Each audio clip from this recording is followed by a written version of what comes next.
that she can continue later on investigating peace education for refugees, because this is a unique way of looking at the topic. Okay?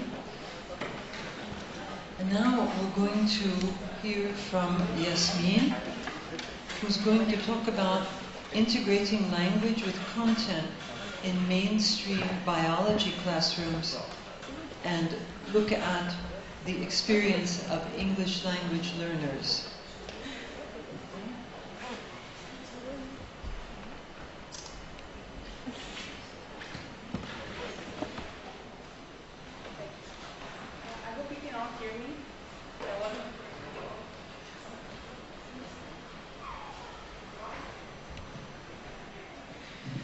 Okay, my thesis is called Integrating Language and Content Within Mainstream Biology Classrooms, the Experiences of English Language Learners. So a bit of background to this topic. I studied biology myself in university, and I'm a biology teacher. And I'm very interested in the way students learn science and the different components of the learning experience. So to give you a bit of background, the idea of constructivism, which I'm sure we're all familiar with, is not what I would call a learning theory, but more a learning epistemology or a perspective on how we come to know different things. And I used constructivism as a basis for my research and the way students learn science. So according to, for example, Vygotsky, who's one of the more prominent constructivists, the idea of learning is not a static transfer of information from one entity to another. It's sort of an experience, a subjective experience that is influenced by our environment and social interactions within our environment. So students use different tools or different instruments to facilitate these social interactions and that shape the way they learn. And one of the most important tools that students use, or people in general, is language. So language is a central tool to communication, to social interactions that facilitate learning. So it's very important to learning. Particularly in science, for any of you who are involved or have experiences in the sciences, language is used, especially in biology, as a way for students to, or scientists, researchers, whoever, to express themselves, so to question things, to observe things, to test things, to draw conclusions. So it's very important that a scientist is able to manipulate language for their learning. The struggles then of English language learners are that they don't have a complete proficiency in English, so they struggle at each step of the learning process. And if we simplify it to an input phase where they take in information, a processing phase where they assimilate it, and an output phase where they express it, English language learners struggle at each of these steps. The reason they struggle is there's a concept called communicative competence, which is, as the name suggests, your ability or your proficiency in communicating your thoughts or ideas. And for anybody, even native speakers, this is difficult in science. It takes students a long time to be able to write scientifically or to think scientifically. So for students whose native language is not English, this is something that takes even longer. Therefore, they resort to various coping strategies which are described in literature.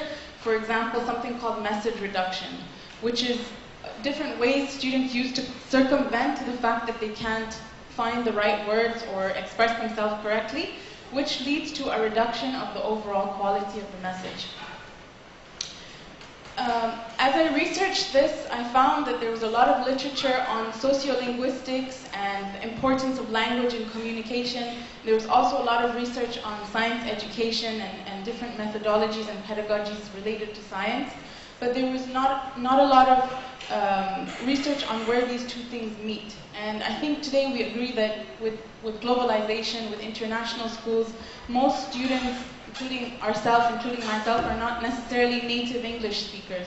So it's important to understand how language plays a role in the way we learn science, given that most of us are learning English at the same time. So this is where I think it's interesting to examine international schools.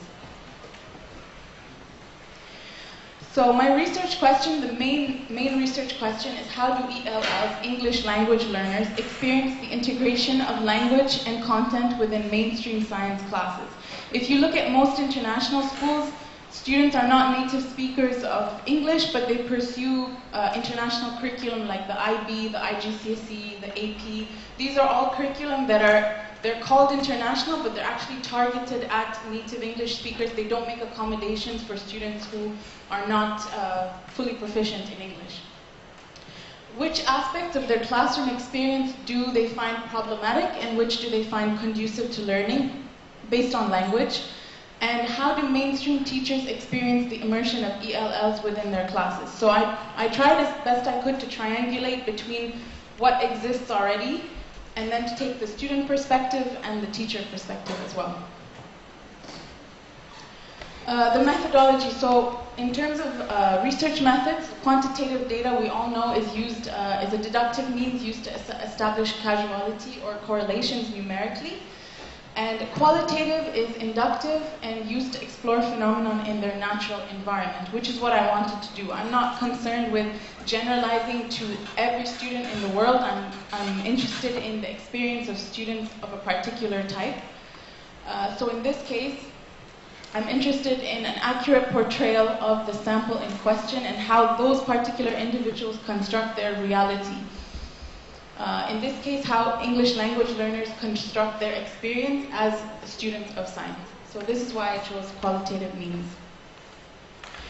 The sample I used consisted of 45 English language learners from a private international boarding school.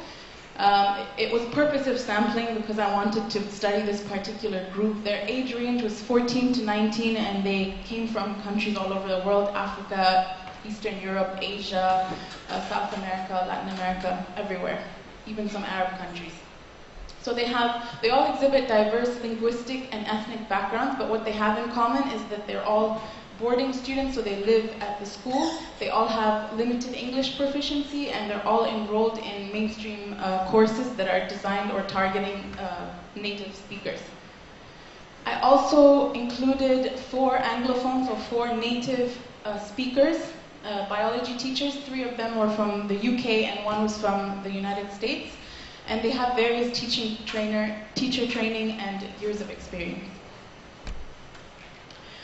What I did was, I was here and the school was abroad, so I had to use the internet. I conducted anonymous, or I administered anonymous student surveys using SurveyMonkey. These were for the 45 students that they did these surveys during their class time. And then I also conducted semi-structured interviews using Skype with the teachers. I did it in 2 steps because I knew that I had a limited access to my samples. So I started with the surveys, analyzed them, and then any questions or anything I wanted to look in deeper, I addressed in the semi-structured interviews. The analysis, like I said, took place in 2 steps, and I used a grounded theory, kind of starting from the bottom to examine what ideas or what themes came up. And then I compared what those themes were to what I read in the literature to try and be as unbiased and objective as possible. So I started with what I had and compared it to what is existing. So recurring codes or ideas or concepts were collected into themes, and any comments or things that didn't make sense to me I brought up in the teacher interviews. The analysis was split up. I was looking for technical information. What do students struggle with academically, in writing, in listening, in the technical aspects of language. But I was surprised to find the amount of data relating to the emotional or affective aspect of learning. And that was very, very important to me. I was satisfied with the technical results or the technical data, but very surprised and very happy with the amount of input that the students themselves provide about their experience and their perspectives. So the findings and implications were very, very rich, and it makes me sad to put it into 5 sentences. But again, the research reiterated a lot of what was already existing in the research. For example, language as a mediator in science learning, so as a tool in learning. The role of native language as a support in additional language acquisition. This was new to me. So normally if a student is learning English, we tell them you're not allowed to speak in Arabic or you're not allowed to speak in whichever language. But actually, if you prevent a student, especially in biology or science, from accessing linguistic tools in a different language, then you're preventing them from accessing that information. You're actually blocking or impeding their consequent learning. The importance of communicative competence, again, in acquisition and expression, and student self-efficacy as a performance predictor, which I'll just touch on in a second. And then inclusion. So why do we call these curriculum international curriculum if they're targeting students who are native speakers, who are actually a minority of the students enrolled? The limitations I faced, as I mentioned, were mostly distance and time. I didn't have physical contact with my sample, which meant that I had to try and make sure that all of my questions and all of my information was collected in one shot. The instruments, I really did try to make them not subjective. I had them reviewed by third parties and different people, but that is always a question I have about my analysis, whether my analysis was objective enough. And longevity, I didn't have the chance to go back and resubmit surveys or interviews or perhaps do classroom observations. Overall, I'm very happy with the research and the data that came out of my thesis. The most important thing, which I was not looking for, it was not part of my topic or anything related to what I was looking for, was the idea of self-efficacy, which some of you might have heard of from class. And what the students and the teachers told me is, or what I analyzed is, there's this negative feedback loop whereby students have low self-efficacy or a low belief in their academic ability. So they already have this low self-esteem, which research shows leads to low or reduced performance. When teachers see that they don't perform well, they lower their expectations and their benchmarks, which again reflects poorly on the students who see that their teachers treat them differently or maybe don't expect as much of them, and on it goes. My question was two things. When I look at this, first of all, I don't know where the problem is. Where's the starting point? Is it that the students come in with low self-efficacy, which leads to poor performance and lower teacher expectations? Or is it maybe that teachers have a bias against English language learners, expect them already to perform less well, which reflects then onto their personal belief of themselves and their performance? That's one question I have.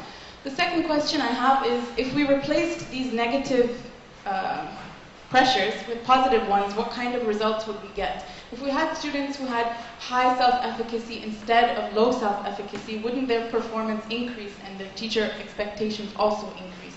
So these are two things I would like to examine further in future research.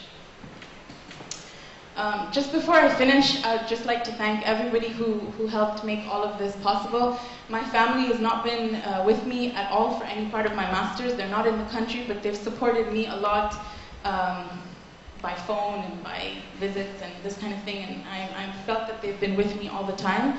Also, my family friends, Nancy and her family, they are my family, so they've replaced any missing or any lack of parent presence here.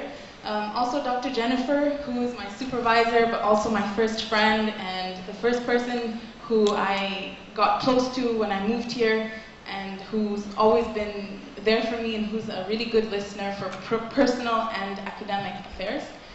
Dr. Heba, who's not here today, who's my reader, but also a role model, somebody who I share a research background with, a similar way of thinking, and she's also amazing, and I hope that if I could be a little bit like her one day, that would be amazing for me. Ahmed, who's not here today, but who has been like my technology supporter the whole time, especially the day before the thesis was due when my computer crashed and 2/3 of my thesis disappeared, and I called him and he was in class and I said, I don't care, you have to come and help me. So I really would not have my thesis here if he didn't help me that day. So I appreciate him and Dr. Razan on the phone with me and all of the people who helped me that day. Then my three best friends, Sarah, and Ahmed, they're not here as well, but they're not even graduate students, but they just hear me talking thesis all the time. And of course, everybody in the GSE who's become like my family now, who I didn't know before, but I appreciate and thank all of you. So thank you very much.